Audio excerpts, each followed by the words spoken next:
rain came, but then all the turkeys, it was our birthday. The rain kept coming and coming. We got stopped the rain. Your church did not. That was your church. Yeah, we definitely do it. Yeah, it's a good video. It's a good one. Good morning, Steve. Good morning, love. We're winning today. No matter how many times you go. I know. I stayed up late. I don't know why I stayed up so late. I didn't just watch that one. Did you say I hope Kirby Smart? That was classic. But only one of them. But have you heard his song? No, that's what and then I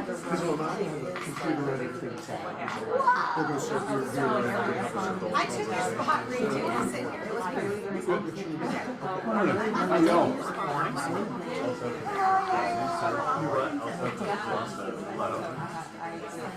How you doing, Danielle? I beat Reed in the meeting, so I'm never going to talk.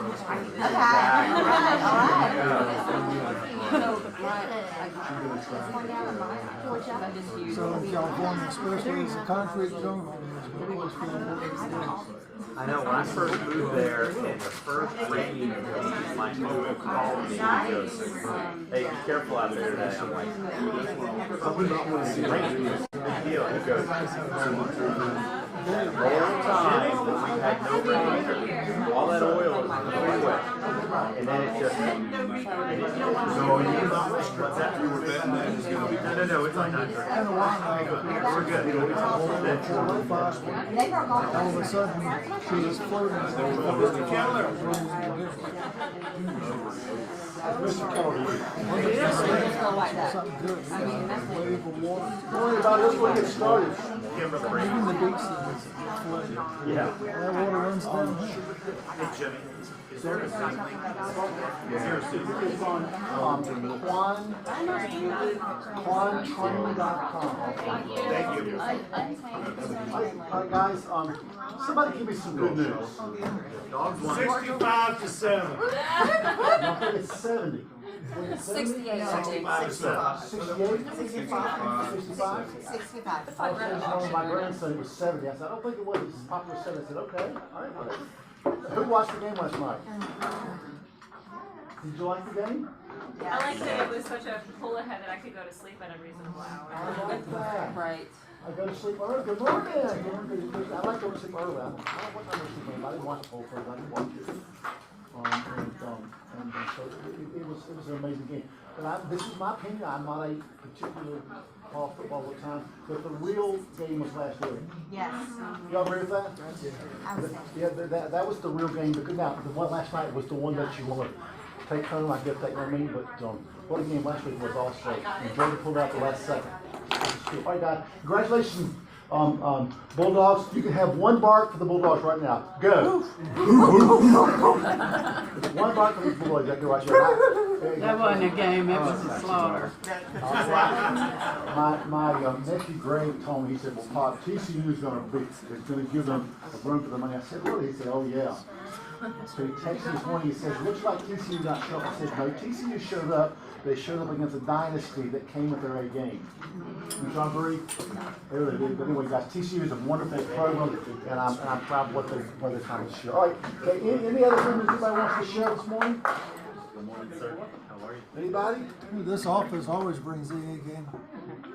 You want to introduce your guest? Yes, I do. So, good morning, everyone. This is Kathleen Carmichael. Kathleen has been with Supreme for a couple of years and as a loan officer, and now she's joining us, the Supreme team, in this office. So she's part of our team. This is the cool thing about Kathleen. She's got 20 years experience as a realtor. So she's been in your shoes. I'm wearing the right colors. I know. I'm wearing my KW, Georgia, and Supreme colors. There you go. Go dogs. Yeah, go dogs. So welcome. Glad to have you here with us. I appreciate it. We look Thank you. forward to meeting you, spending more time with you. Anybody else? Anything they want to bring up before we move on? We have a full agenda, a couple of new things this morning. So let us move on. Partners. That'll be us. Is our partner from Thomas and Brown here? Here's. You snooze, you lose. Come That's on, right. read. Good morning, everybody. Come on up, Danielle. Maybe let her talk this morning. Going to. I'm not saying a word. Okay, good morning. Who wants to have a bet that Reed can't stand there the whole time not say a word? We'll have a bet. He has so much more good things to say than I do. Oh, I've given you a chance. Come on, this is your chance. Well, Shine. good morning, everyone. I'm Danielle Delinky with Silverton Mortgage. And we have a rate lock special going this month. I mentioned it last month and it has been extended to the end of January. So any lock that we lock for your clients during the month of January, we're applying half of a discount point credit. So in case you don't know, 1 point equals 1% of the loan. So it's a big savings. I just got Hey, nervous. Jim's out of the room, so I'm gonna talk. You talk. Well, guys, I did want to remind you about the increased loan limits for this year. I mean, and you think about the difference that it makes. Somebody making a 20% down I leave the room and payment. what do you start doing? She asked me to. Okay. Somebody can buy almost $1 million house with 20% loan and use a conventional loan. Now, here's why that's important. Jumbo loans have a little tighter criteria. This means that somebody can buy $1 million house with 20% down. They can go up to a 49.99 debt to income ratio, which you can't do on a jumbo. Most jumbo loans, you're stuck at about 43.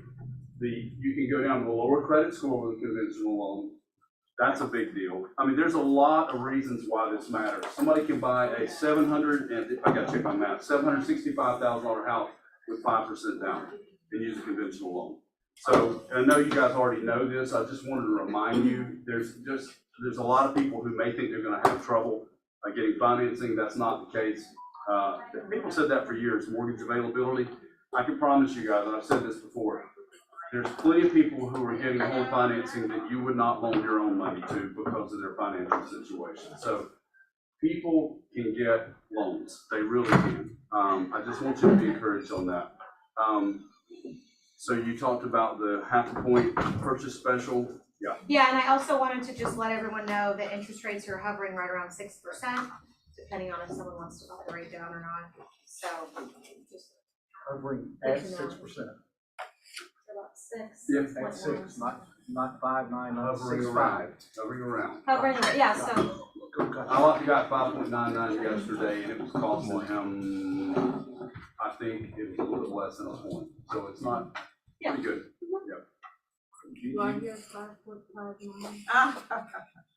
Well, some people say that we're going down into the low fives. It's really going to be interesting. There's a lot of things that are variables that are happening right now. There's been some very interesting commentary written from both sides about that. Yeah. So I'm Reed Clark with Silverton Mortgage. Danielle Delinky with Silverton Mortgage. And the brains behind the whole thing is sitting right back there, Heather Corey with Silverton Mortgage. So we appreciate you guys very much. Let's hope we can help. Guys, Y4C2Ts. Okay, who wants to pick one this morning? There's not pick one in a while. Find somebody who can pick one in a while. I will pick you. What's this? Yeah, no, Jim, it's, for me, it's always the teamwork one. All right, tell me what's teamwork. Well, because we don't do this by ourselves. We can't do the whole process. We have to have lenders, we have to have closing attorneys, we have to typically have another agent. So, and a willing buyer and a willing seller. So, just, get that group around you that you feel like is your team, and then work from there. It's not team. President Board, I used to stand up in front of all the agents and say, hey, the person on the side of you is not your enemy, they are your teammate. The agent on the other side is your teammate. If you treat her out or him as your enemy, you will not do well. So I love the one for teamwork. Together, everyone achieves more. Together, everyone achieves more. Thanks for picking that one, too. Agent highlights. So guys, your wonderful ALC decided that we need to know more about each other. So we are, can you tell them how what you sent out, so if they can anticipate this. I sent out a survey probably last week, I think. If you want to be highlighted, just fill out the survey. I'll resend it out today. But all you do is fill it out, add your headshot, and then eventually we'll highlight you. So guys, I'd love to get everybody this year if we can.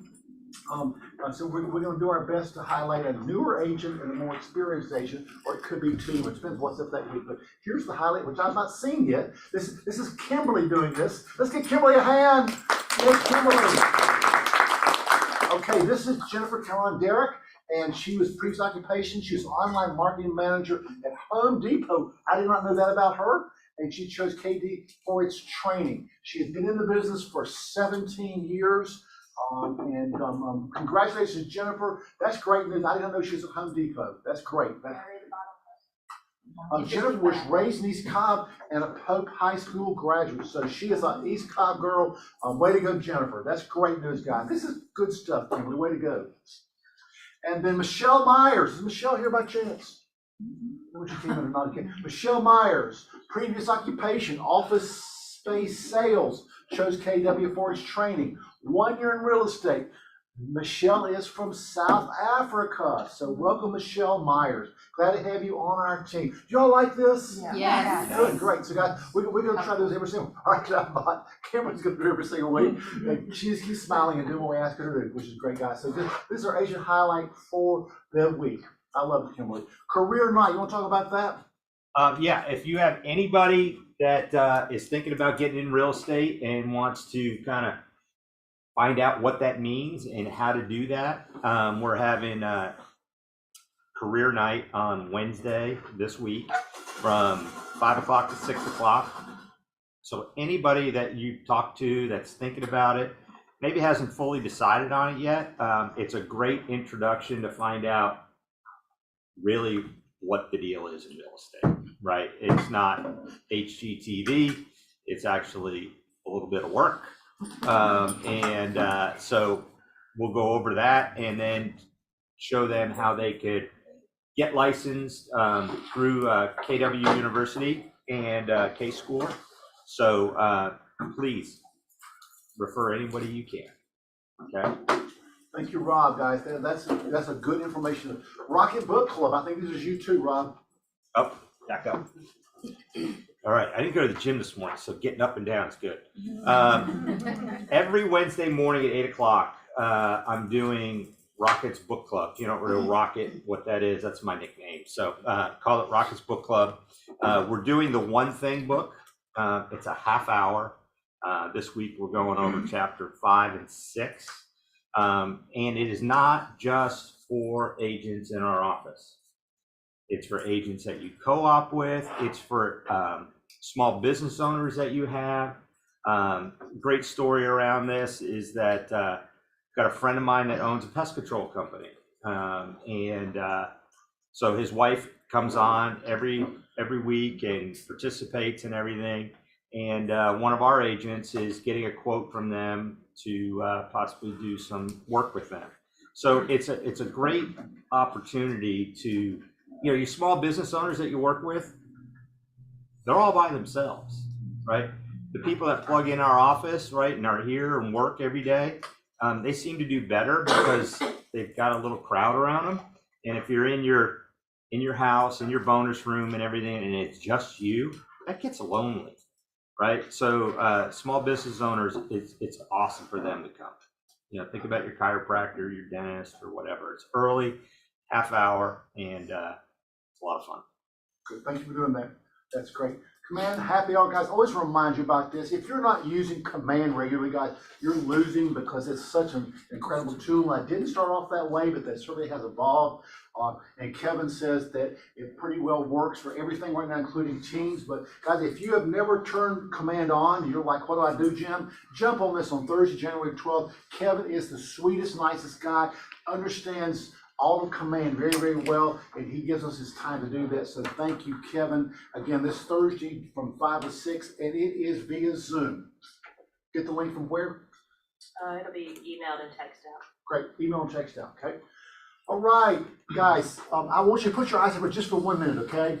Now, this guy is amazing. Marcus Heflin, I talked to him a couple of times. He is one of the top bowl coaches in the country.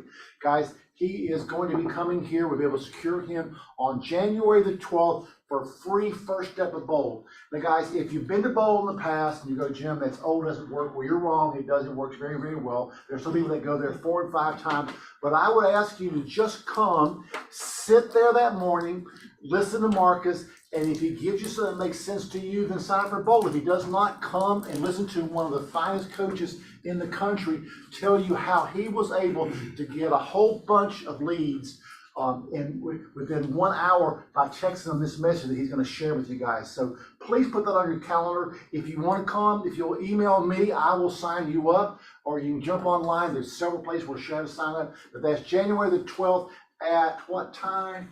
Can we get a show of hands? 9 to 2:30. Sure. Possibly a show of hands of who would come to this. It's totally free. I mean, whether you go to Bold or not, okay? This is a great opportunity. So, and how many are not signed up yet and need to be signed up? 1, 2. Send me an email, guys. jim@kw.com. 3. If you could please do that. One other thing. So the Rawls group is doing it, right? And other Rawls group has it filled up. And we're the #1 office. And we're actually the lowest on signups right now. Yeah. So we want to look good. Right. I will disagree with you on that. I don't want to look good. I want y'all to show up and do more business. I don't care about us looking good. I want you to show up and do more business. Guys, if you will show up here, it will, even if you only come for that one day, it will increase your business because he is an amazing coach. They have redone Bold. So guys, please come. I want you to be there, but you do need to register so they'll know how to book for you. So please let me know, and I will sign you up, jima@kw.com. And I'm not going to look at the ones that have not signed up for. I'll ask you, if you're not signed up, I would ask you, why would you not want to come to something that would help you do more business in 2023? So guys, you may want to think about that, and whatever your limiting beliefs are on Bold, get rid of them. Just come find out for yourself if this is a good fit for you. Lessons learned, Rob. Look good, Rob, on this lessons learned. Awesome. Thank you. Yes, sir. So had an interesting one this week. Had an agent who's been doing a good amount of business the last few years called me up and said, what do I do if I want to sell a lot? He's got a client that wants to build a house, and he found a piece of property that's not listed, and he thinks it'd be great for them to put a house on. Has anyone been in that situation? Yeah. So, what are the first 2 things or 3 things that you think you need to look at besides the piece of dirt, right? Because there's pieces of dirt all over, right? The survey. So zoning, survey. survey, Restricted covenants. if there's covenants, Soil testing. Soil testing. soil testing, Perk test. perk A test. whole bunch of stuff. Permits. What's around the piece of property? Okay, so if you have never been in this situation, okay, and I'm gonna lean on our lenders right here, and I'm gonna go back to my own lending experience, right?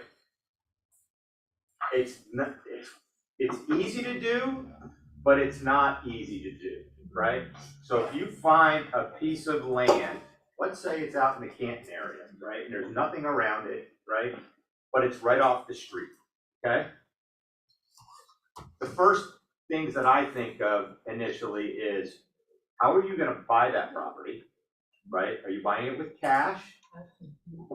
Or are you going to do a construction loan? Are you gonna do a construction to perm loan? Are you gonna do a construction loan that's gonna allow you to buy that land up front? So that buyer that you have that has 5% to put down, and they wanna build a house, does that always line up? Reed? No, sir. No. Not on the CP loan. Typically, what are you looking at in down payment? At least 10. We can do 9. Yeah. So another thing to think about is, oh, that's awesome. So Kimberly said soil, but the first thing that comes to my mind is a perk test, right? Why do you need a perk? Does everyone know what a perk test is?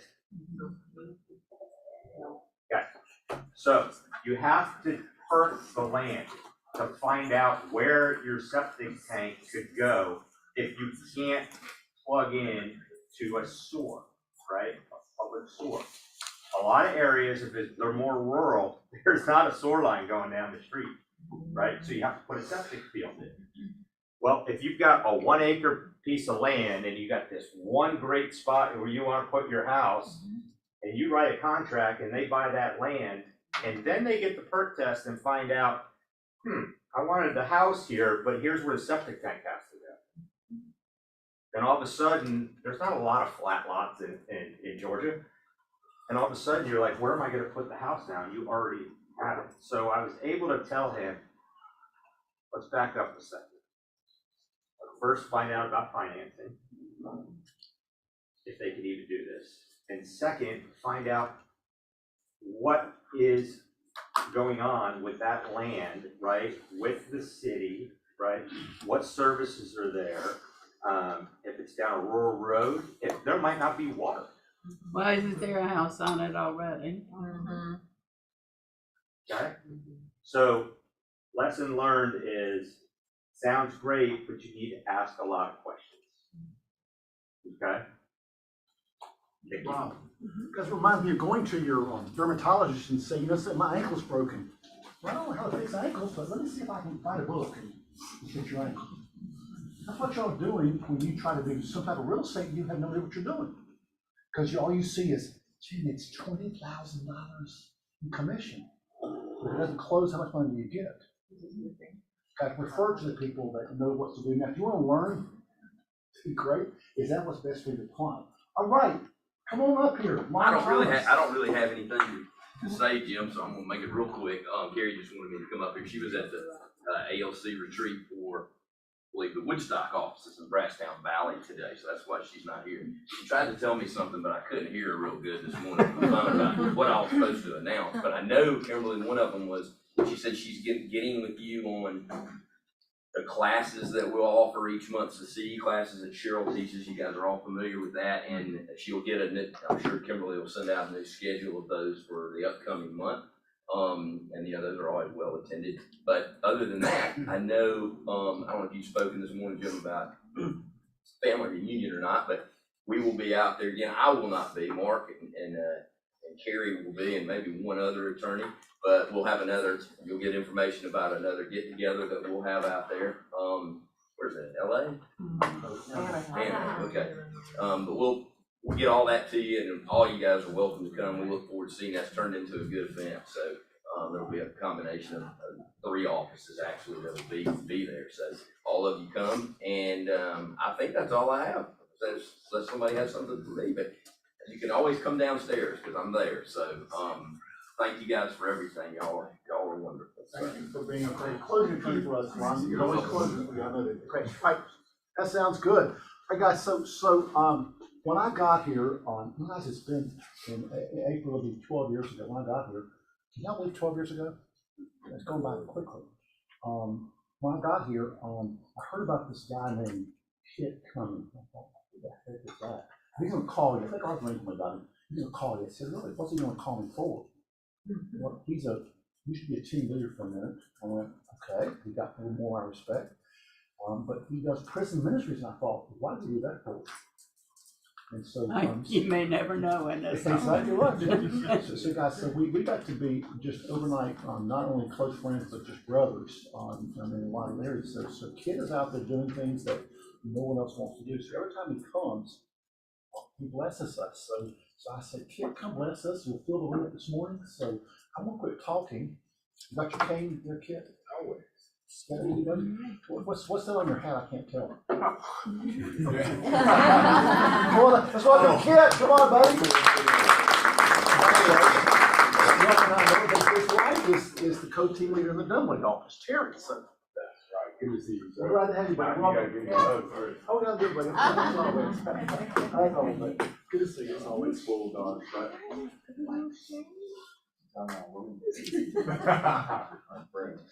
Morning, everybody. Morning. I'm just having personal conversations. Y'all wait me to start.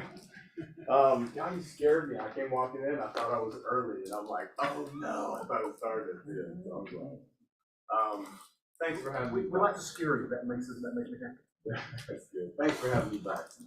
I appreciate getting invited, and it's very special when you get invited back, and then back, and back. And this has become a kind of like a home field for me. So, did anybody stay up late last night? Yes. Yeah. Yes. I just already happened to have this prepared for today. Wow. I still don't even know what I'm feeling. Like, any like rabid bulldogs in here? Like rabid, not that many. I just like football. My dad played basketball at Georgia in the 50s. Then I went to Georgia in the 80s and graduated from there. Then my son went to Georgia in the, whenever, around 18, 20, 22, whatever. He graduated from there. So we have two grandsons. They're going to grow up bulldogs. That's just what we do. For those I meet for the first time, raise your hand if I'm meeting you for the very first time. Wonderful. Wonderful. Man, I'm glad y'all came. Y'all had to come, no, they'd be in here. You got, wow, congratulations.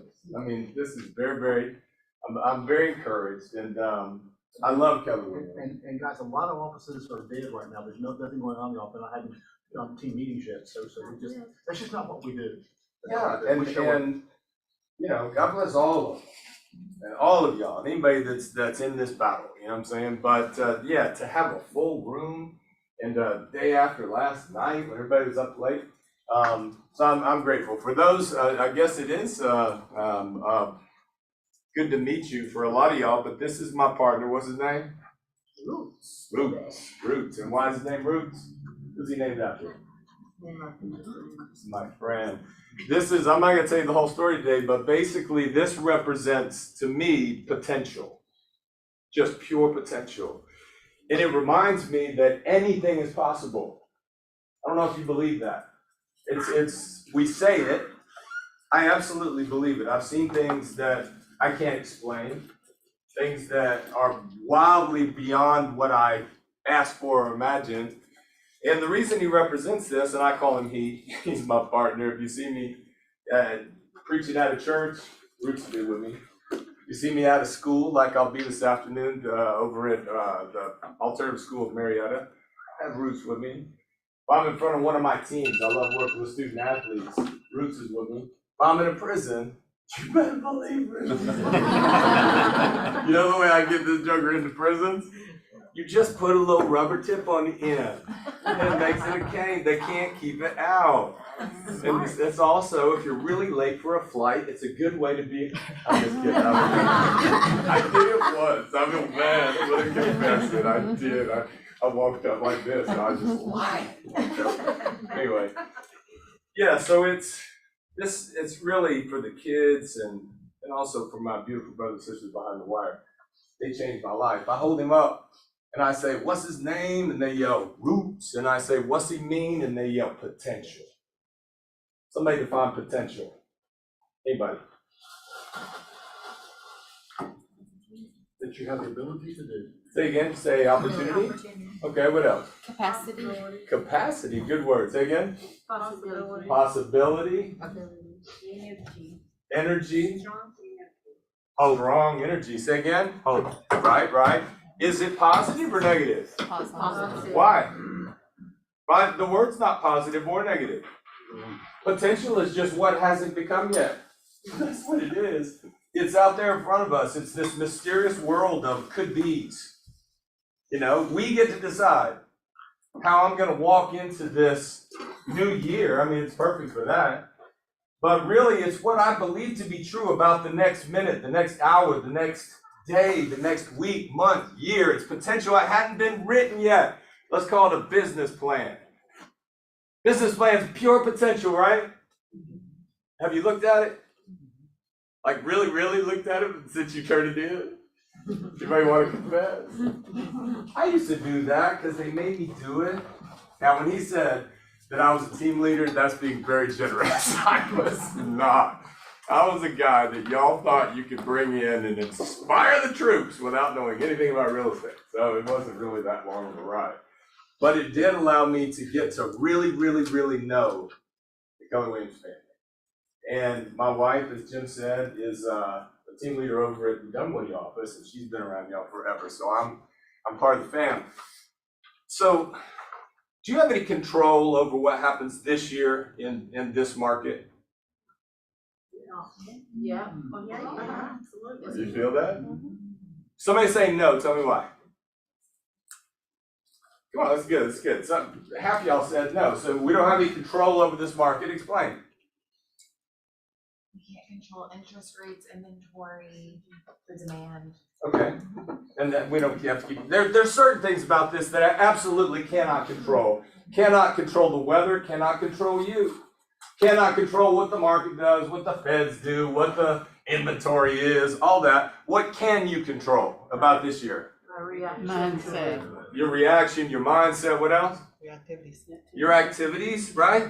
We've got so much more control than what we think. But it's easy, especially when we're going through a bad market. Is there such thing as a bad market or a good market? No. Why do we call it bad? If you believe this is a bad market, and that comes out of your mouth, man, we got a bad market again. Guess what? Guess who the market's bad for? Just you. Don't put that on her. She might think this is a great market. Markets can't be good or bad, they're just markets. It's just economy, supply and demand, up and down. What goes up, it's gotta come down. It can't go up forever or it was not sustainable. We saw that. Didn't work, did it? So now all of a sudden it's starting to do some things and it brings fear. Fear is the future. Potential is what has not yet been yet. I'm working on a new book. And this one's I'm most excited about because I've actually got an agent. It's not easy in today's market to get one because they won't sign on new clients unless you have celebrity status or you've already sold a million books. Because it's everybody's feeling this market. And so I'm very, very excited about it. This book has not been written yet. It is pure potential. That's it. The reason why this symbolizes potential for me is Roots was a branch on the ground, just destined to be kicked aside and piled up and burned. That's what we do with branches. Until somebody saw it. And the guy who saw it, his name was Roots, and he's a beautiful little homeless brother. And he became my friend. We were working down there in the streets in Lakewood, tough little area, doing gang prevention with youth gangs. And he's this beautiful little homeless brother, used to kind of just hang around and help. So I hooked him up a little bit, and I couldn't help but become his friend. We became friends. It's my favorite thing to do, besides hanging with my wife, is make friends. I love it. Hang around me and try not to be my friend. It's my superpower. It really is. I need people in my life, but I don't make friends so that I can do business. I make friends, and then business comes to me. You see that? So today, it's pure potential what you do today. The way you address people, the way you talk to people, are you kind to people? Do you help people? You know, do you hurt when people hurt? Do you remember somebody's name? I have a hard time with that one. Do you get that card and just put it in a stack? You know, I mean, it's like friendship. That's the good stuff. At the end of our lives, we're not going to look back and say, you know, regret all the things we did. We're going to regret the things we didn't do. Would you agree? I, for one, am not going to be old on that bed regretting what I didn't do. Should have spent more time with my wife. Spent lots of time with my wife. Favorite thing to do. Man, I should have poured more into my kids. I should have, fill in the blank. That's potential. That's what you get to do. You decide who you're going to be as you walk through this world today. You're going to encounter strangers that can be your friends. It's got to be sincere, and you never know. What if that homeless brother, Roots, would have just been a homeless brother? Poor guy. And I saw him as one of those guys. Got to be careful, he might be desperate. Got to be careful, you can't have, you see what I'm saying? It's easy to look at people and really just objectify and see them as objects. An object, we try to teach the kids this, don't objectify the other classmate. Use them. Not just boys and girls, human beings. Looking at other human beings like they're just objects for my desires. You're going to take me where I want to go, as opposed to every single one of them, especially this brother. He doesn't get any respect, so he deserves more than anybody. I treat him like the king, right? And guess what happened? He changed my life. Beautiful little homeless brother changed my life. And he saw that branch, and he saw it for what it could be, and he fashioned it into this, and he gave it to me for protection. Now, is that noble? Is that kind? He took his gift, his hustle, and he created this beautiful piece of art, but it also is, he wanted me to have protection. He said, you don't look like you carry a gun. I said, I'm a peacemaker, man. And he said, well, then we got to get you the next thing. And so he cared about me, and then he wandered off, and I lost him. And then I lost him December 27th in 2020. He was hit by a drunk driver on his little scooter coming home from a job he had to see the woman he had found in his little spot where he was not on the streets anymore. He lost his life. And so that was years ago. Roots and I met in 2013. How do I know? Because he signed it. It's one of the most important people in my life. But never. What if I'd have overlooked him? You see that?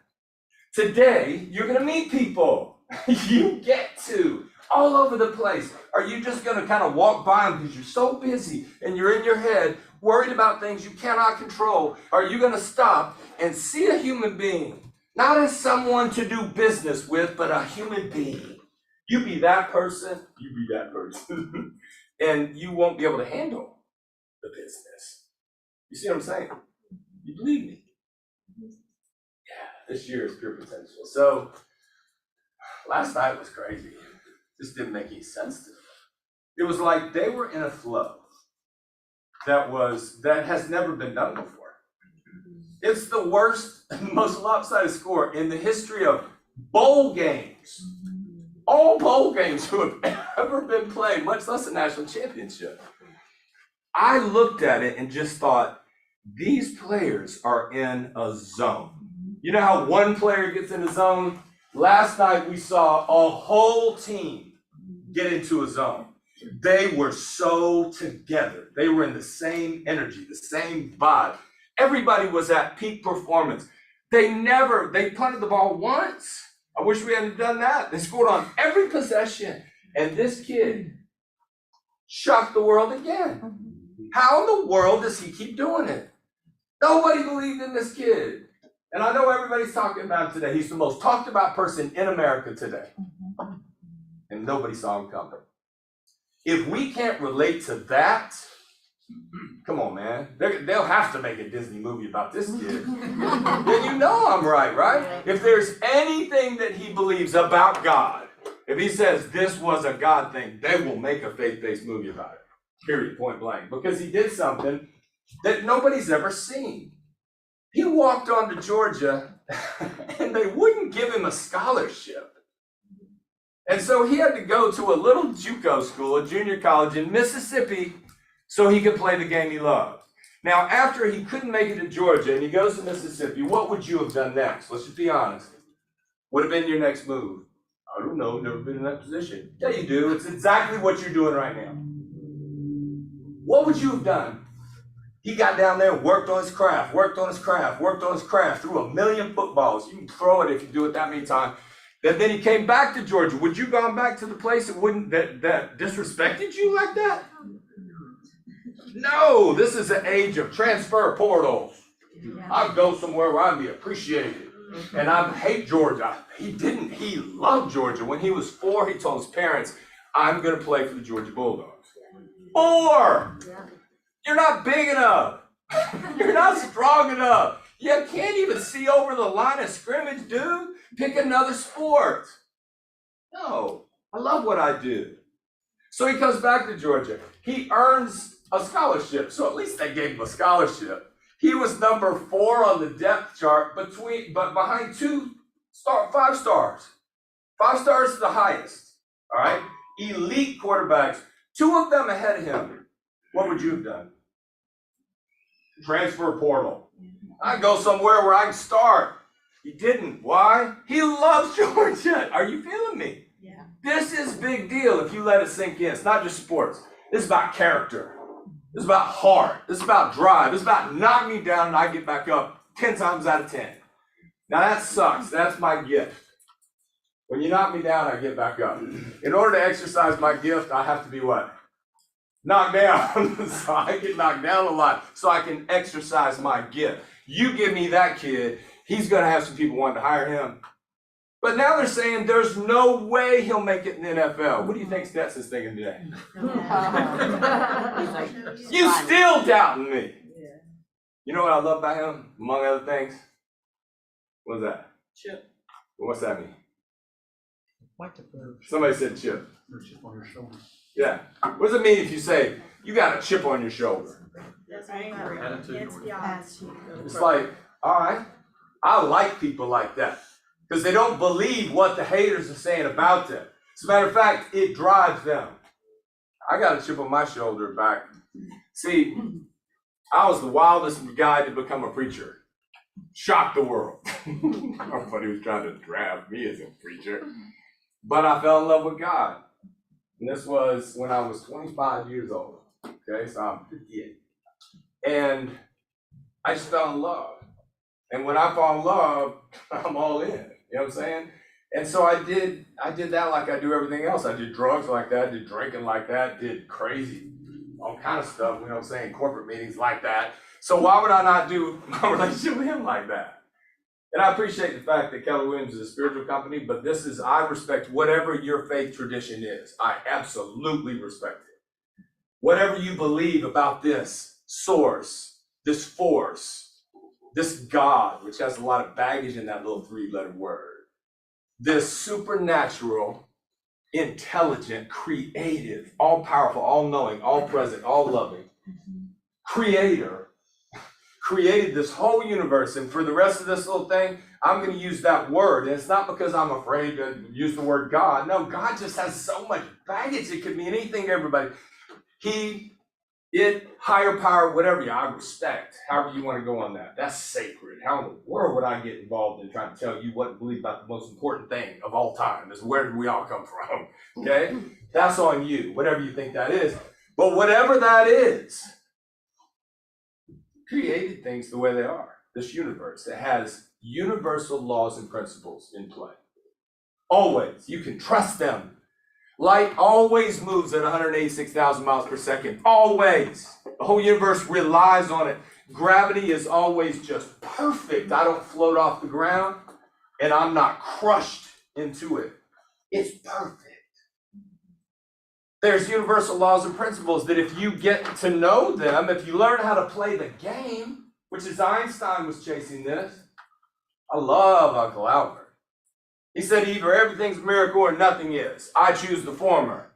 You believe in miracles? Absolutely. Like for real. I'm not saying, yeah, I believe they happened in the Bible back in the day. I'm talking about today. Do you believe that this universe gets involved in human affairs? Yes.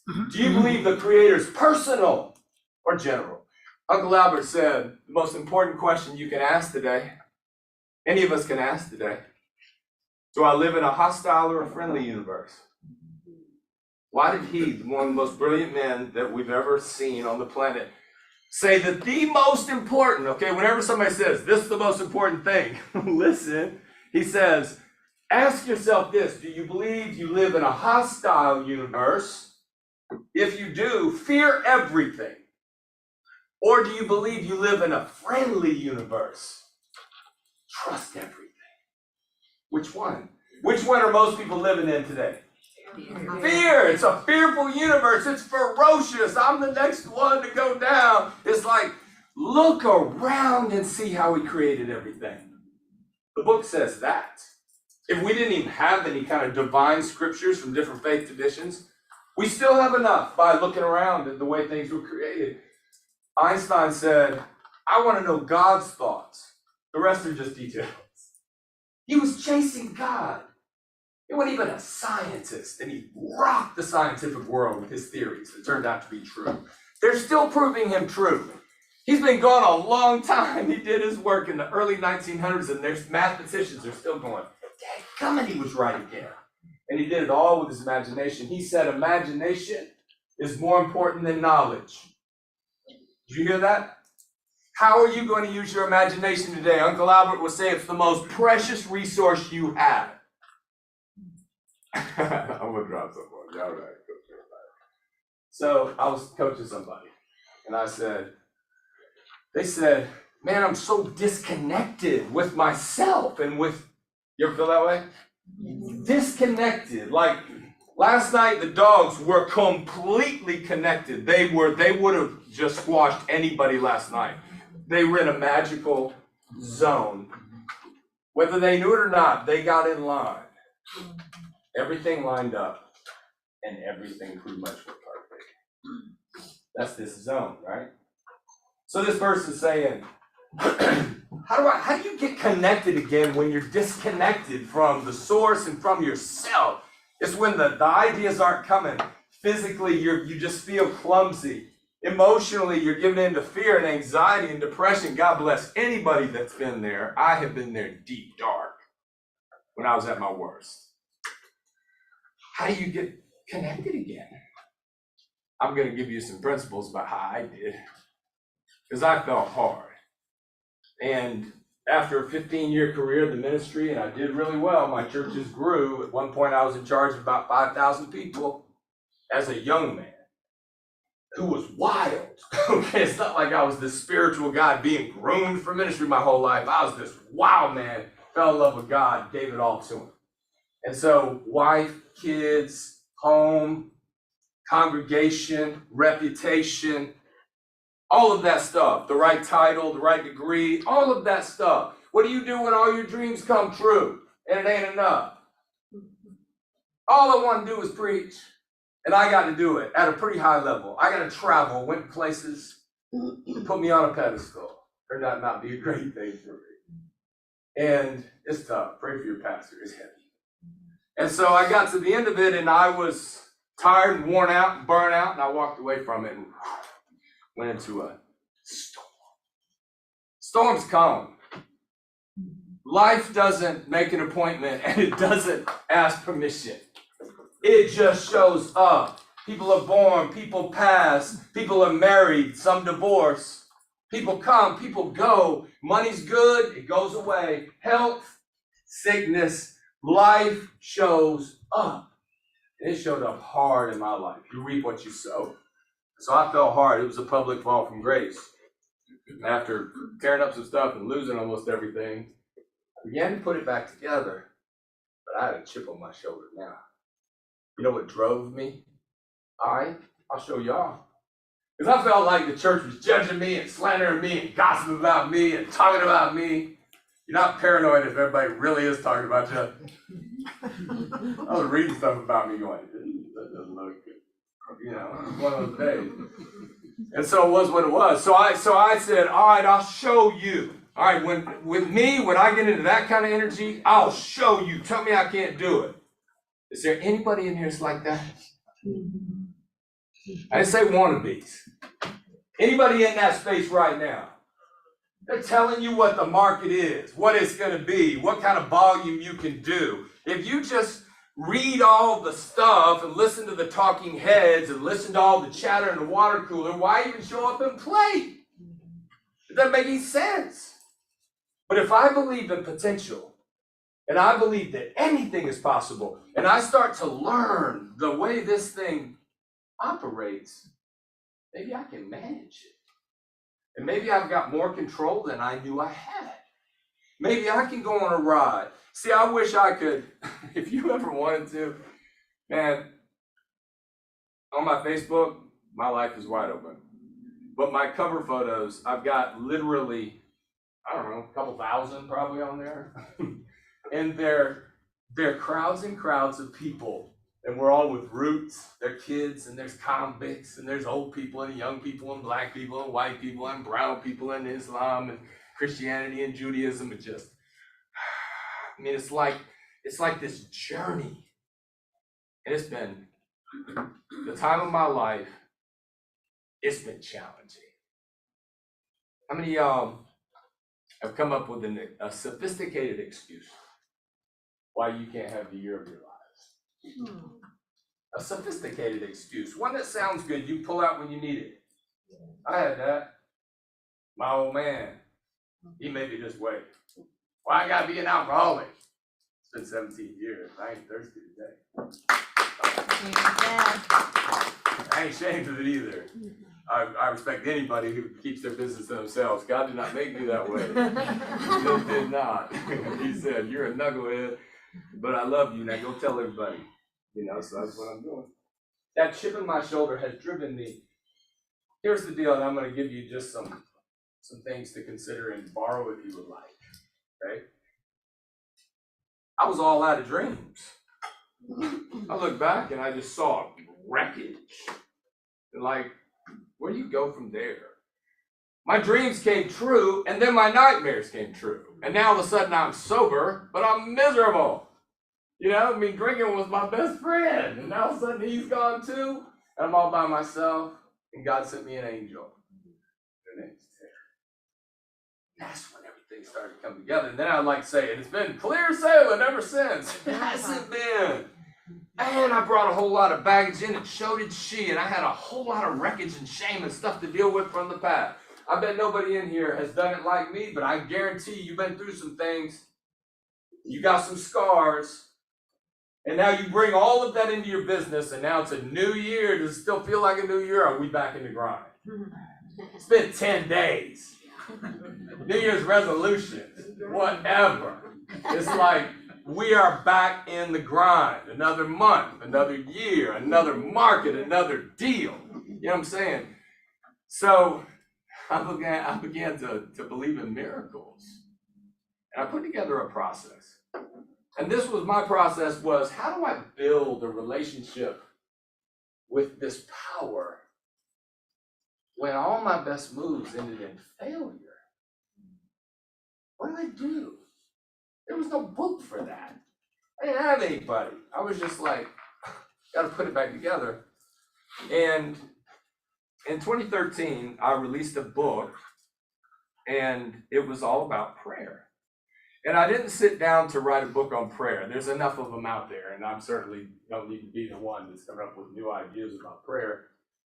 It was the way I had learned to do life. And I wrote the book not to sell it or because I just shared it. I'm like, this works for me, and I shared it.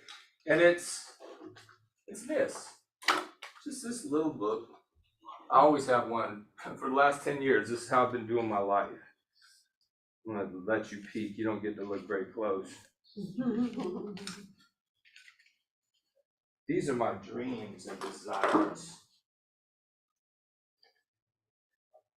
I review them regularly. These are all my deepest heart desires. Oh, what's that one? BTCU, beat Ohio State. Yeah, I prayed about it.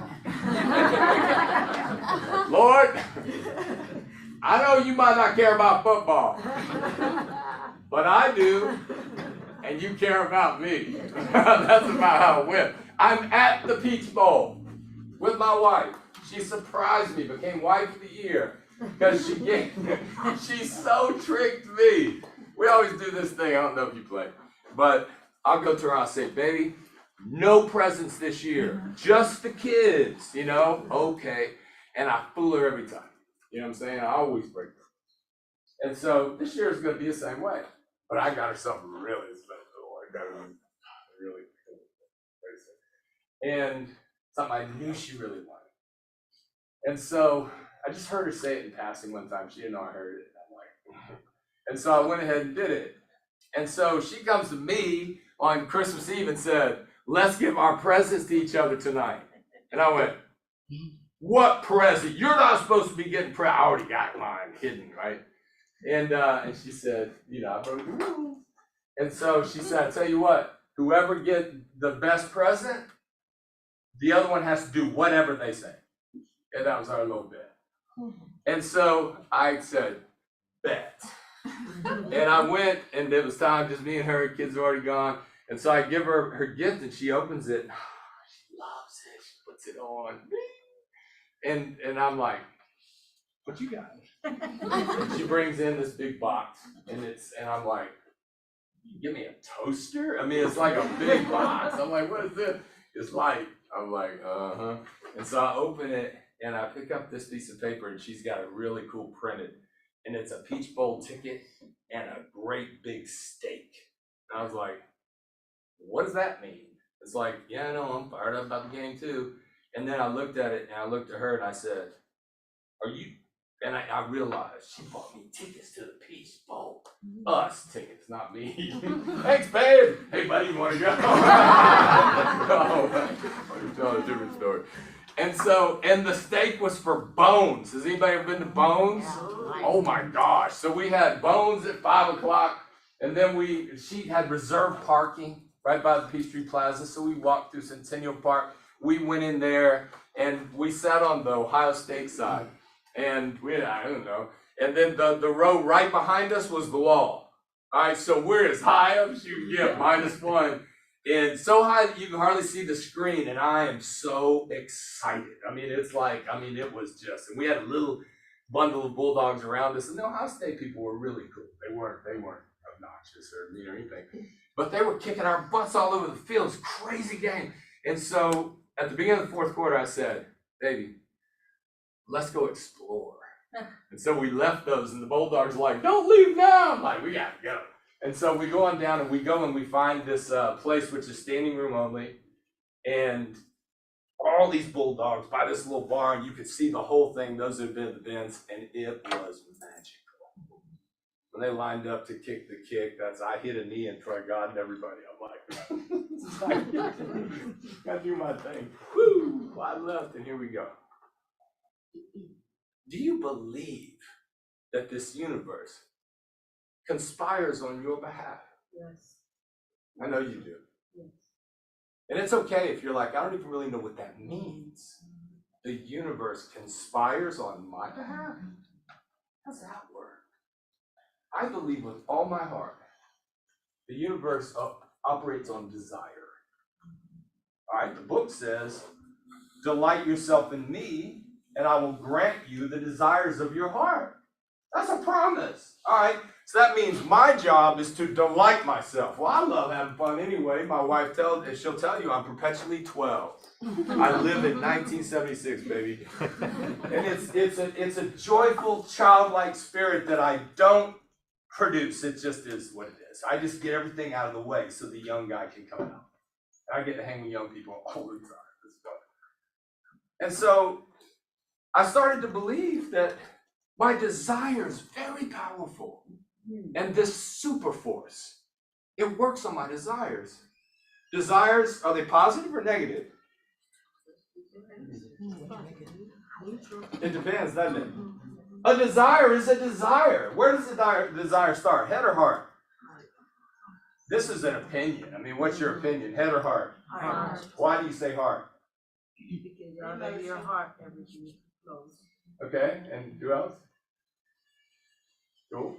So, out of the overflow of the heart, the mouth speaks. Okay? So, I've got dreams, so do you. They're deep. These are the things that live in your heart that might have gotten covered up. Mine did through fear and loss and failure and regret and shame and humiliation and life. You know, it covered up my life for a while. And so the game is to uncover and to focus on my desires rather than my fears. That's the battle today. If you manage to focus all day, and it doesn't mean that a fear thought doesn't move in, it just means you recognize it when it comes, quarantine, delete, replace. You have the ability to do that, am I right? If an ugly thought goes into your head, it's just one of those thoughts that's like, ugh, where'd that come from? Do you ever have one? Yeah, 5 minutes ago? Maybe not. What do you do with it? Oh gosh, get it out. I mean, if it's one of those things, like, ugh, where'd that come from? Ugh. We know how to do that. What about a fear thought? Is it a real threat? Or is it fantasizing? Somebody said worrying is a prayer for bad things to happen. Prayer, it can be positive or negative. Are you getting the picture here? My desire can be positive, like dream is a bigger word. I love the word dream. That's why I protect the dream. That's what my boys did last night. Nobody gonna get it. Tell me I can't do it. Knock me down, I'll get back up. That kind of spirit, right? So the whole deal for me is get in touch with my desires. Right now, I have 160 desires written down very specifically. Like if I showed you, they're ridiculously specific. And all they are for me is my heart's desires. Now, my job is to go and delight myself in them. Make friends, treat people right, be kind, deal with fear as the fear comes, because it's going to come. Somebody said 99% of the things that we fear never come to pass. So does it make any sense that I would focus on things, A, I can't control, and B, are most likely not going to happen in the first place? Why in the world do we do it? We, not you. We. Why do we worry? Somebody help me. Anybody got a theory? A conditioned reflex? It's lack of protection. Protection? Lack of trust. Lack of trust? It's a protection. Protection? Control, you can't control. Or a belief system. Control? A belief system? Love it, man. Somebody told you to fear though. Say again? Somebody told you to fear, like children don't fear things, like somebody taught them Ooh. to worry, somebody taught them to be scared or. Anybody? Yeah, that's good. Very good. Does anybody know the two innate fears we're born with, and we're only born with two? Falling. Notice that? Even a little kid leans back in a chair. That one's in because falling is very bad for human beings if you fall far enough. And so that one is you're born with that fear, and there's one more. Yeah. No? No. That one's learned. Is it loud noises? Imagine this, if we did not count times around the sun, count birthdays, we made that up. Nobody said, thus saith the Lord, thou shalt count birthdays and celebrate them. If we didn't count birthdays, how would we know if we were old? Would we even get old? You want to get deep, deep, deep, like maybe back in the day? I'm so sorry.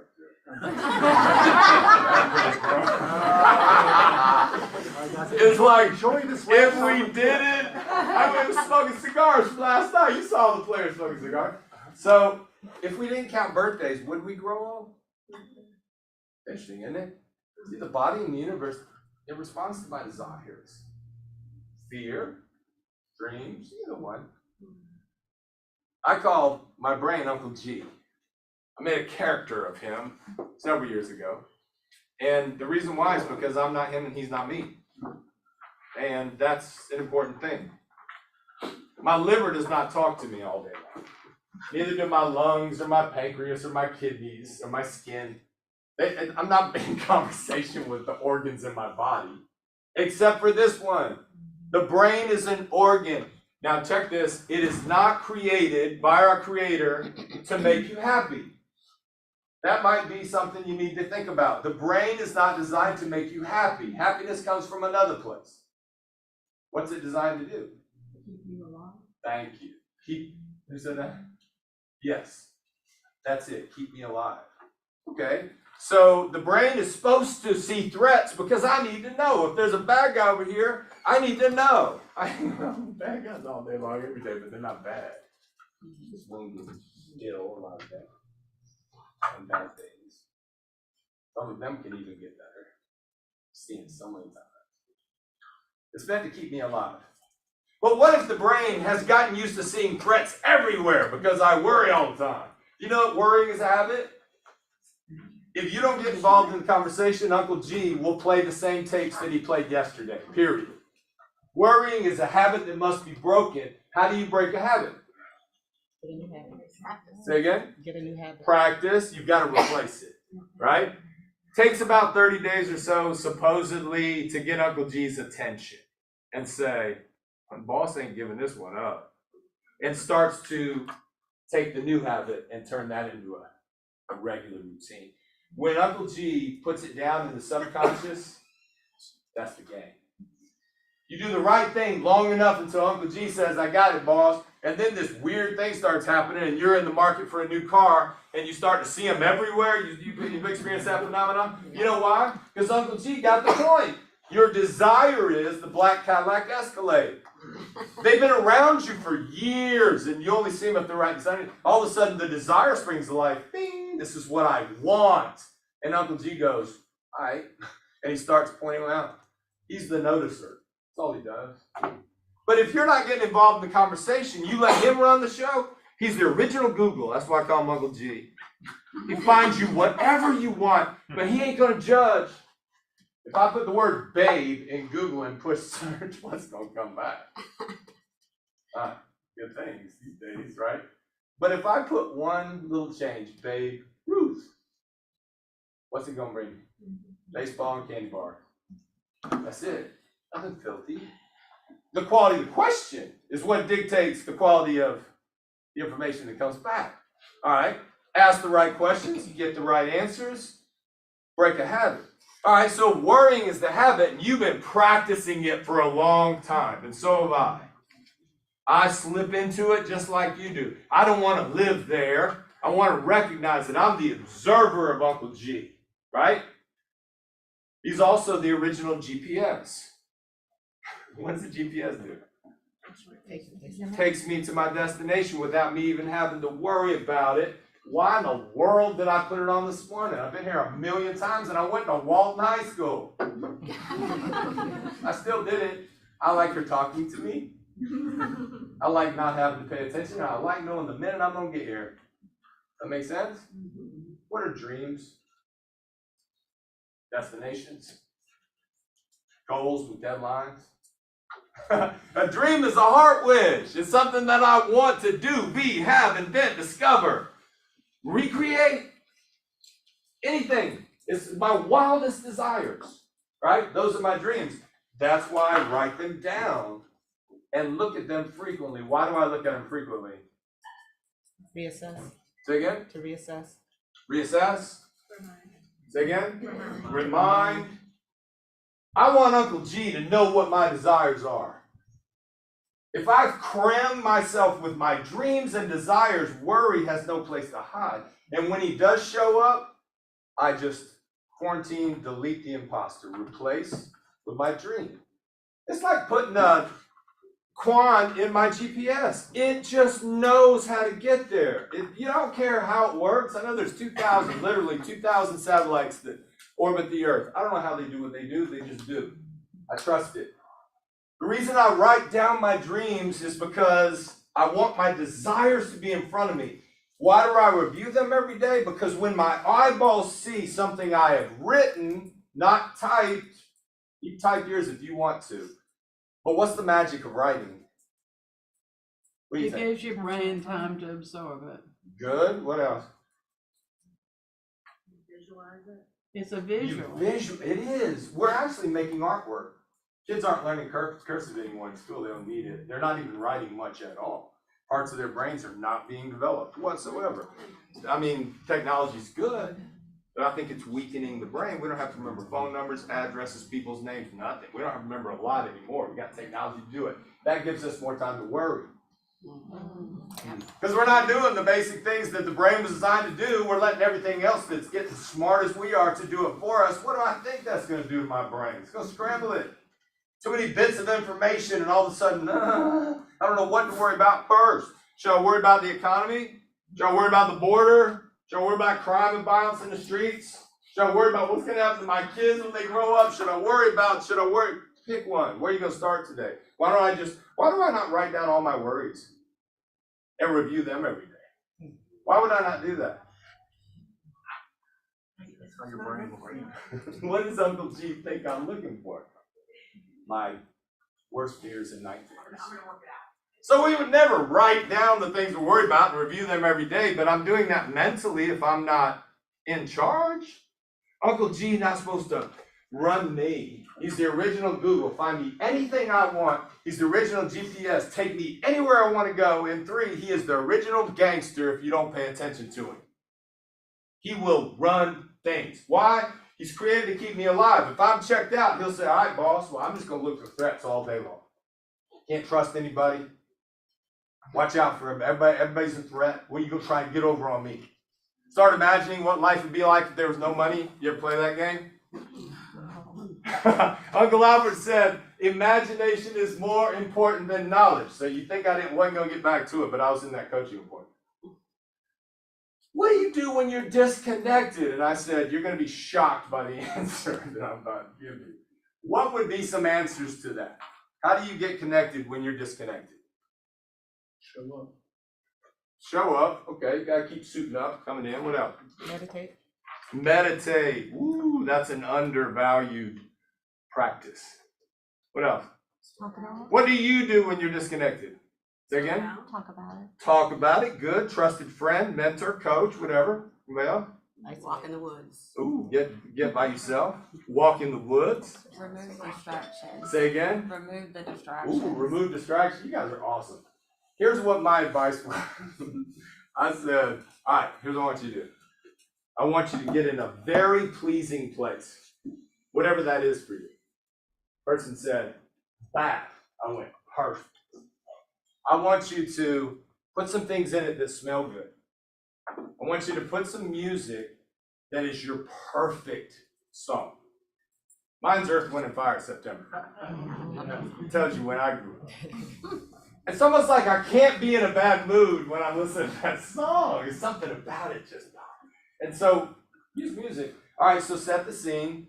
Candles are very important. Light candles, turn out the lights. Okay, and I want to get your favorite dessert. I'm talking about, what would it be? Somebody give me. Strawberry shortcake. Fair enough. All right. Anybody eat gelato? Ooh, yeah. From like Kroger? You went like this. I can tell. Yeah, that's what I like. All right, so get that. I said, all right, now, in your mind, let's set the scene. You're in a very comfortable place, in your bathroom, in your tub. You've got candles, you've got music, you've got the lighting, you've got the smell, you've got the sound, you've got the body feeling the water. You know what you've just done? You've activated all 5 senses. Now, there's another way to do this. We can, in our mind, we could go to a meditation, we could go to a beach in Bora Bora, and you can see the glass bottom of the hut you're in, and the clear blue water. You can see all the way through it. It's so clear. You can feel the sand under your feet. You can feel the warmth of the sun touch your body. You can smell the salt water. You can hear the waves lapping on the shore. All 5 senses. All right, now what have you just done? You've removed the distraction, and all of a sudden you're just in this beautiful place. I said, when you get to that place, the first thing I want you to do is go straight into gratitude. All senses are firing in a very pleasing place, okay? The whole idea is to remove distraction and worry and fear, and all the stuff's got your Uncle G tripping. And now you're in this very pleasing environment. Now I want you to go to your gratitude. Now, why are we going to go to gratitude? Why? Well, let me ask you this. Can you go there anytime you want? Yes. Can anybody keep you from going there? No. Even if you were in prison? No. It's tough, right? Gratitude? I start that way a lot of times in prisons. I'm working with the roughest of the rough. Maximum security prison, all the gangs you know of. I got friends in all of them because I'm trying to help them. My job is to lower the violence so that they can get the stuff they need to get out and not rob you. And so I'll say, how many of y'all believe this bid saved your life? Almost every hand goes up. Every one of those men believed that prison saved their life because the streets was going to get them. That's where we start. So on some level, prison is a blessing. I say it carefully. Is it in some way a blessing? And I ask, can I please ask this? And they have to go, I guess on some level. So you can get to gratitude even in a place like that. Okay, so now you're in your favorite spot, your nose, your ears, your skin, your taste buds. Oh yeah, you're tasting it. Forgot about the strawberry shortcake. Where some people's mouths are watering right now. Now, in a state of powerful gratitude, which I believe is the fertile soil where miracles grow. Grateful for your spouse, your kids, your health, your money, your home, your friends. Pick it. whatever you want. Dog, love my dog, not just my bulldog. And now, here's the game. All we've done is set the table. We didn't start eating yet. What would a lot of coaches say about being disconnected? I'm not better than anybody else. This is just my kooky method. You can borrow it if you like, or you can say, that guy's true. But what would a lot of coaches say when you say, how do I get disconnected? You gotta work at it. You gotta practice. You gotta get disciplined. How does that word strike you? Discipline. We know we gotta have it, but is it earth, wind, and fire? No. Okay, so what I do is say, get into a real comfortable space, and then I want you to imagine the wildest dreams of your life. Let your mind go wild, but you're only allowed to focus on what you desire. And I want you to play that game for as long as you would like. 5 minutes, 10 minutes, do it for an hour. What are we doing when we do that? We are connecting mind, body, and spirit around what we really want. Who's going to be more successful today? The one that's trying real hard to do a deal so they don't go under, or somebody that's chasing their wildest dreams? You know why? One is pushing and one is pulling. Which is more powerful? Push or pull? What do you think? I could take anybody in here and I could have you stand. No. I stand on the table. And you are grounded on the floor. And we grab forearm to forearm and then begin to pull. Who's going to win? I'm on top. Whoever's grounded. Why? Because you have stability under you. That and one more very important thing. Gravity. All you're doing is using gravity. So I might be able to pull you up if you're a small person, but almost everybody in here is going to win that bet because you're using gravity as leverage. Guess what you just did? You tapped into a universal law that's always at work. It pulls instead of push. I burned out in life because I was pushing it. It was so heavy, and worry was a part of my plan. Just didn't know it. And then when I figured out that big dreams have the ability to pull me through things that jam other people up, I started to understand the game. And this is a game. Do you like to play this universe? One is very young. I'm going to kind of close out with some deep things. You know, our universe is very young. Does it feel young? 13.8 billion years, and I'm sitting here telling you it's young. Do you know how much hydrogen it take all the stars in the known universe, which is 200 billion galaxies with around 100 billion stars each? That is a huge freaking number. And then you calculate the size of a small star versus a medium star versus a red giant, which is the biggest.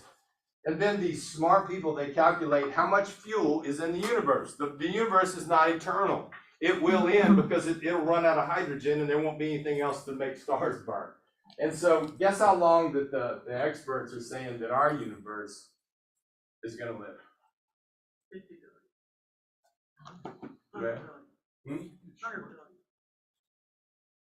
100 trillion years.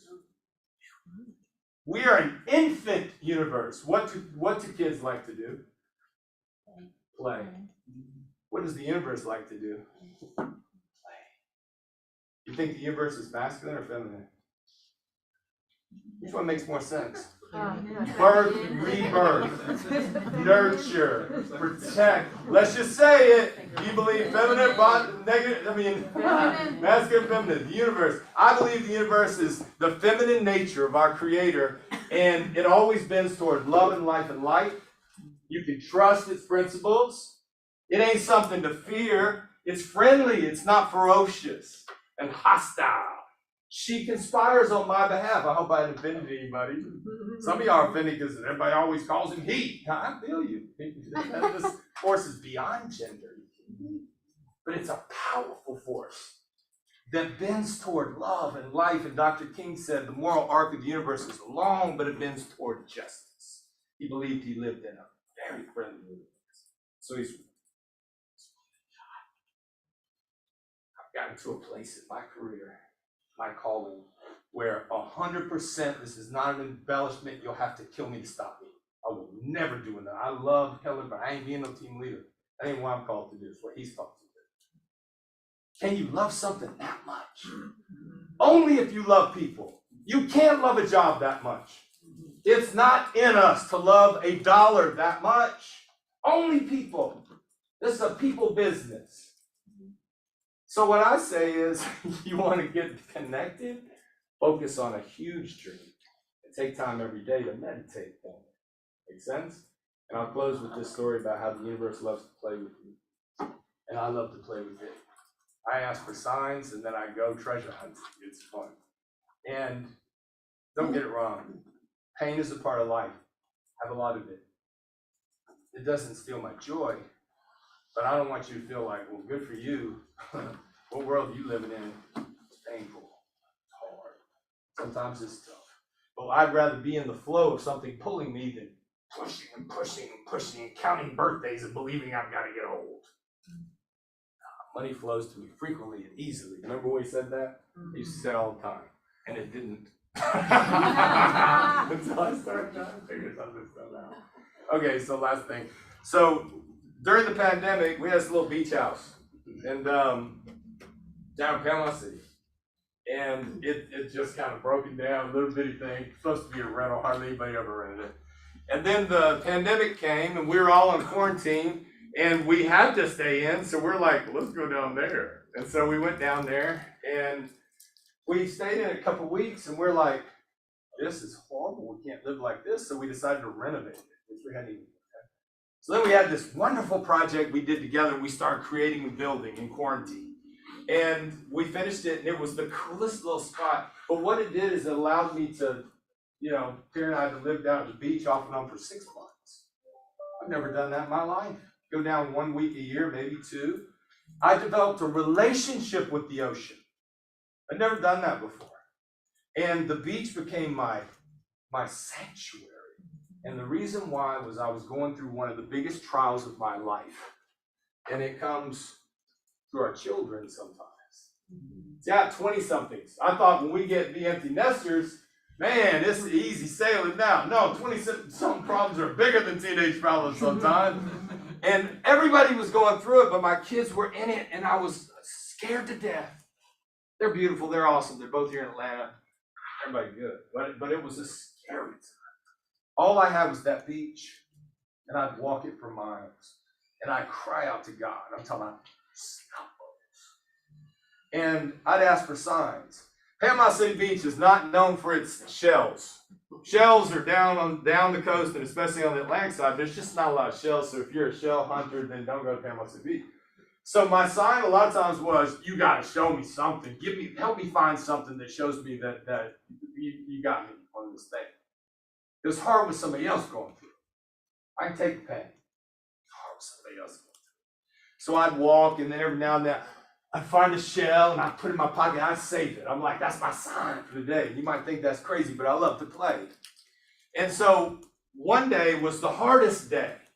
And I'm at my wit's end, don't know what to do, don't know what to pray. And I'm just like, you got to show me something special today. I'm talking about I'm scared. So I start walking. Well, I walk a mile, and then there's a big orange, kind of barrier, because on up the way is the jetty, and they're doing environmental projects or something up there. So I've never been up there. Well, this day I walk a whole mile, and that thing has gotten blown over. So I'm like, all right. So I just walk right on by. And I walk another, half a mile or something like that. And I'm just praying, I'm walking, and all of a sudden, bing, I look down, Uncle G, tell him what to look for. Now he's looking for shells without me even paying attention. Kind of like Escalade. And so I looked down, and it was perfect. It was big, and one of those, and I'm like, thank you. And I'm about to turn around, and I was like, there's another one. I put it in this pocket, and I was like, holy cow, there's another one. And all of a sudden, I started realizing I don't got enough pockets. And so I walk 1.5 miles all the way back. I go in and I said, hey, give me some shopping bags. And I get some shopping bags, and I walk another 1.5 miles. And I go down there and I start filling them up. And I'm walking back, and it's like a workout. I do that 3 times that day. And I do it for the next 3 days. And they're all kind of different shells. And ain't nobody down there, because they put that thing back up. It was a secret. And so on the third day, I'm walking back with my booty, and all of a sudden there's this beautiful little older couple, and they're walking along, they're looking for one shell, God bless them, and they have a bag and it's empty. And I start feeling guilty. I'm like, 'cause I got the mother load down there. And I said, ma'am, and she went, oh, did you buy them? And I said, and so she walked off and I walked on back. Next day I come, there's all kind of people down there, the shells are gone. If I showed you a picture, and you're like, why didn't you? We've got 2 big glass canisters, containers, they're real pretty, about that big and about that tall, and they are filled with the most beautiful shells that you'll ever see. The conservation project had done this weird thing, and all these shells had been hidden for years, all of a sudden emerged, and I got the most. Now, coincidence? What is a coincidence? What is it? Do you have the ability to just bump into somebody today and sincerely make a friend and find out that they're the answer that you've been looking for? Is it possible? Yes. You believe that you can connect in places that are coincidental. God loves to surprise us, and He loves to play. And you think every time I look at those shells, I don't think about He can do immeasurably more than all I ask or imagine. Now, does that work in business or just in life? It's everything or it's nothing. It works with everything or it works with nothing.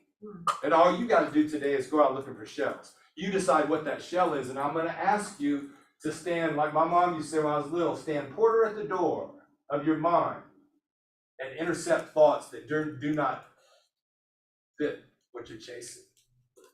That's how I've learned to do my life. I hit my knees first thing in the morning, and I mean first thing. I roll out into the bed, and I have about a little 10, 20-second prayer so that He gets my first thoughts and words. And then I go and I write down my desires and my dreams. I call them miracles, and I review them every day. I carry that book with me throughout the day, so Uncle G remembers what I'm looking for. I take a measurable step toward my miracle because faith without deeds is dead. And so I'm not going to pray for one thing and then not make a move. You kidding me? You praying for the best year of your life and you're not making calls today? Oh, no. We got to call BS on that, Jerry. I see you. You know what I'm saying? Take measurable steps. And then I record miracle sightings. I see you. Boop, boop, boop. When I fall off the beam, I get right back on and I try to stay in a state of gratitude. It's all in that book. And right now it's being translated into a universal book. And I'm actually doing this with Keller Williams. It's a 7-part series on this process. Who knows? Maybe we can do it. You guys are too good to me. I'm so grateful for your attentive, respectful receiving of what I've given you today. Take what you like. Don't remember any of the things that you don't like. Love you guys. So I have a question for you, okay? Thank you. We love you guys.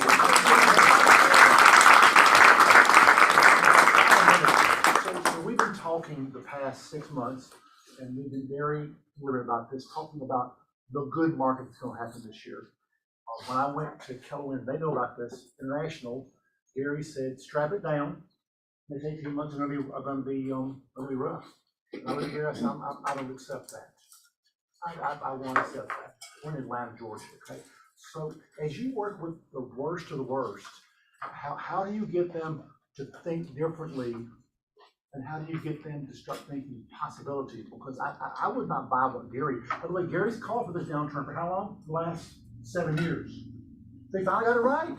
He finally got it right. He's probably one of the brightest guys in the country. So how do you turn the worst of the worst, your word, not mine, into someone that thinks differently? Yeah. Can you expand on that? Absolutely. And it's pretty simple. I think most of my answers is going to be pretty simple. I come in there, and I mean this, I'm not just saying it, I mean it when I say it. I'm not coming here to bring God to you. I'm coming here to find Him in you. And that makes all the difference. They're used to people being afraid of them. I absolutely am not. I play, and they love that I play. Big old joker, scary joker, guys with cats all over the face, and I'll walk on them and act like I mess up, and I'll bump into him, and he'll brace up, and I go, but I'm the only one that gets away with that. And like, you are. You know, I mean, just we get our childlike on, but I look for the light in them as long as it takes until I find it. And they know I'm searching for it, so they trust me. And when they trust me, I try to tell them who they really are, and maybe they believe me. So I look for the light in everybody I see. And I love the fact that I get to do it in such dark places, because the light shines brightest in the darkness. I've seen it on death row. I've seen some beautiful power and miracles on death row. All the way to the beautiful kids we're working with on the streets that don't know who they are yet. So I mean, that's the magic. Wow. That was, what do you expect? That's a great answer. All right, guys, we have about 1 minute left. Does anybody have any burning questions for Kip? Don't be shy, not just be shy. I know you do. Yes. I had you had mentioned that there are two, you said innate fears. One was falling. What was the second one? You see how I do? Loud noises. Loud noises. Oh, you said that. Okay, awesome. Those are the two. If you're interested in this process, just go to kitcummings.com. You can find out about my work, myname.com, and if you want to jump on board and get a book, I've got about 6 of them on there. But thank you again. You guys are always so kind. I appreciate it. All right, one more question. Anybody else have a burning question? This is your chance. Is the series gonna be able to be accessed through your website if it's not in this office? If the one I'm doing happens to be streamed, I do it with churches around the country. I just finished Richmond. I've got a church in LA about to launch. I've got Baltimore after them, and I've got Pittsburgh after them, because I can do it virtually. So if I'm doing one, that we can stream, but otherwise I'm on site if it's local. I'm live for 7. But your website didn't work. What was it, Kit? kitcummings.com. Just 1 T, S on the end of Cummings. Okay, yeah. And that would be a problem. Is that something that is CUM. safety?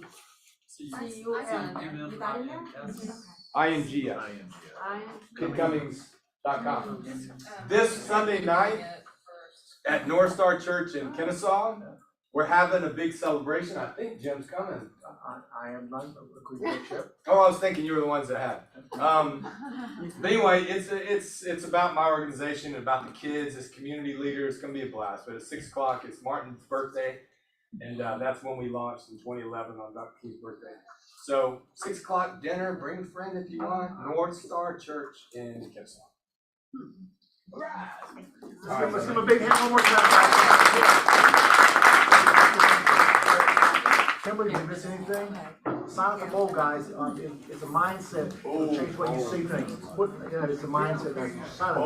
If you have any questions, call Rob. He can know anything about it. All right, thank you guys. Have a good day. Thank